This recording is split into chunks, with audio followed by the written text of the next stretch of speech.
Melayani di IGD caraku menikmati berkat Tuhan.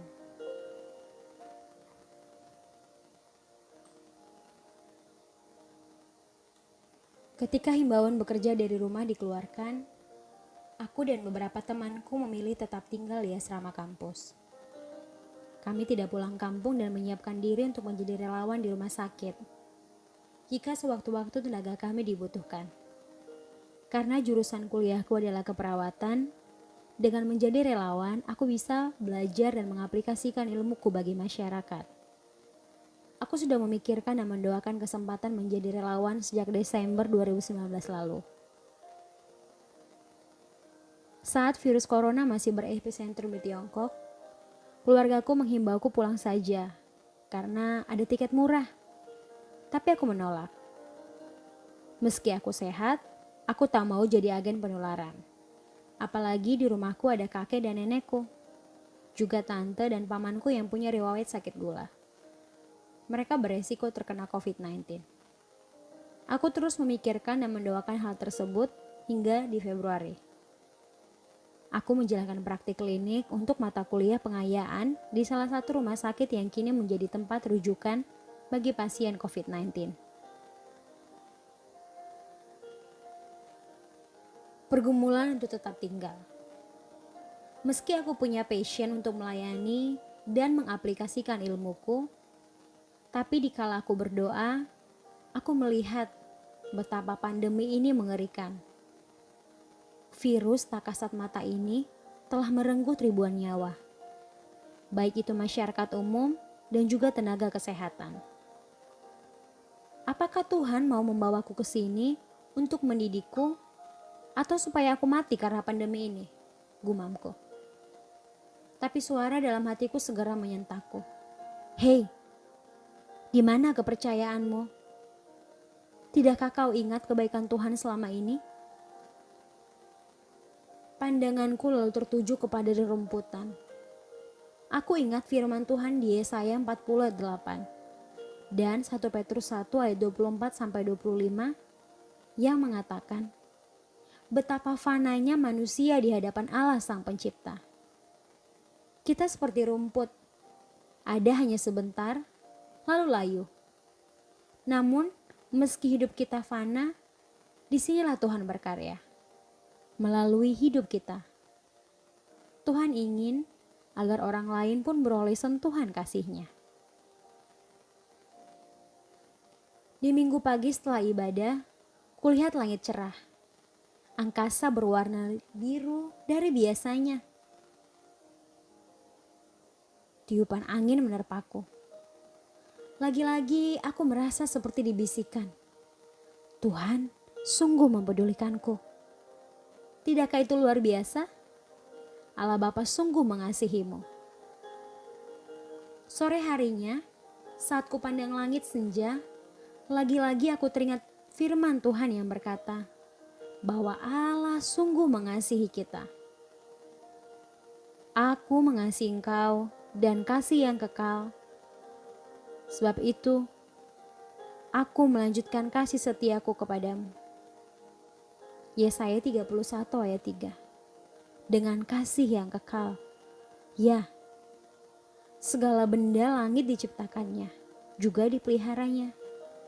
Jika benda-benda langit dan segala makhluk hidup dipelihara Tuhan, masakan kita sebagai manusia luput dari perhatiannya? Dengan kekuatan dari Tuhan, aku diizinkannya untuk membantu di bagian screening, di instalasi gawat darurat, dan di bangsal.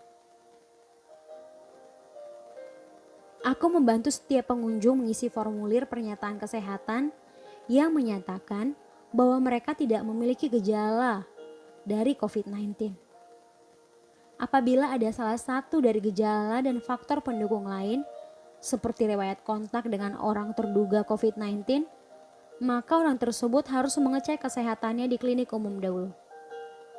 Aku bertugas memastikan secara spesifik apa yang menjadi keluhan utama mereka. Setiap orang yang berkunjung ke IGD juga harus dicek suhu tubuhnya. Meski pasien virus corona menjadi perhatian utama, tapi kami tetap harus memperhatikan pasien-pasien lain yang dalam kondisi kesehatannya gawat. kami mengarahkan pasien-pasien lain ke tempat di mana mereka bisa mendapatkan perawatan menyeluruh. Selain itu, kesempatan melayani ini juga menciptakan momen-momen diskusi dengan kakak-kakak seniorku. Aku belajar banyak hal. Meskipun awalnya aku sempat ragu dan takut, sekarang aku bisa bersuka cita. Karena aku tahu apa yang kukerjakan adalah sebuah pelayanan baginya, melalui menolong sesamaku. Hikmat dan pemahaman yang Tuhan anugerahkan memampukan kita melihat pandemi ini dari sudut pandang yang berbeda. Bukan ketakutan karena virus, tapi semangat untuk meneruskan kasih-Nya pada orang lain. Martin Luther dikenal karena dia tidak bisa diam saja ketika mendapati ada yang keliru dalam pengajaran dan praktik kehidupan bergereja. Dia juga tidak bisa diam ketika melihat orang lain membutuhkan pertolongan. Orang Kristen terpanggil untuk mendemonstrasikan belas kasih, katanya. Juga Florence Nightingale yang memilih untuk menjadi relawan dan melayani dalam perang, tak memikirkan dirinya sebagai anak bangsawan, melainkan mau melayani dengan resiko yang besar, yaitu terbunuh dalam perang. Pemikiran, tindakan, dan perkataan Luther dan Nightingale mencerminkan sosok teladan yang sempurna, Kristus sendiri. Alkitab mencatat selama pelayanannya di dunia ini, Kristus tak hanya mengajar, dia juga melayani dengan menyembuhkan banyak orang sakit, juga membasuh kaki murid-muridnya. Menutup tulisanku, kupandangi mentari. Sinarnya di pagi hari memberikan kesan hangat dan nyaman, menandai hari yang baru telah tiba. Jika matahari yang dengan sinarnya memberikan banyak kebaikan bagi dunia, demikian juga kita yang diciptakannya begitu istimewa. Dengan segala berkat yang kita terima, kita pun diutusnya untuk meneruskan berkat itu kepada orang-orang di sekitar kita. Bapa kami yang di surga, terima kasih banyak.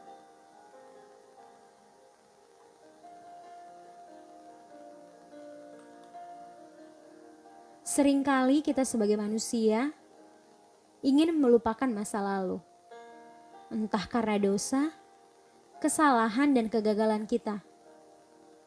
Banyak dari kita yang ingin mendapatkan sebuah awal yang baru. Tahukah kamu kalau Tuhan sudah menyediakan fresh start? Ya, sebuah anugerah yang sempurna sehingga kamu menerima pengampunan dan kamu bisa meninggalkan semua dosa, kesalahan, dan kegagalan kamu di masa lalu. Semua kegalauan, keputusasaan, kekosongan yang kamu rasakan dalam hatimu, itu karena Tuhan tidak ada di dalam hidupmu. Kita diciptakan untuk punya hubungan dengan Tuhan, tapi karena dosa, kita terpisah dari Tuhan. Tapi sebenarnya Tuhan sedang menyelesaikan masalah ini. Jawaban dari semua masalahmu ada di dalam Yesus. Dia sudah menanggung semua dosa kita di salib. Yesus mati untuk menebus dosa kita semua. Dan dia bangkit dari antara orang-orang mati. Menang atas dosa. Yesus melakukan itu semua karena dia mengasihi kamu.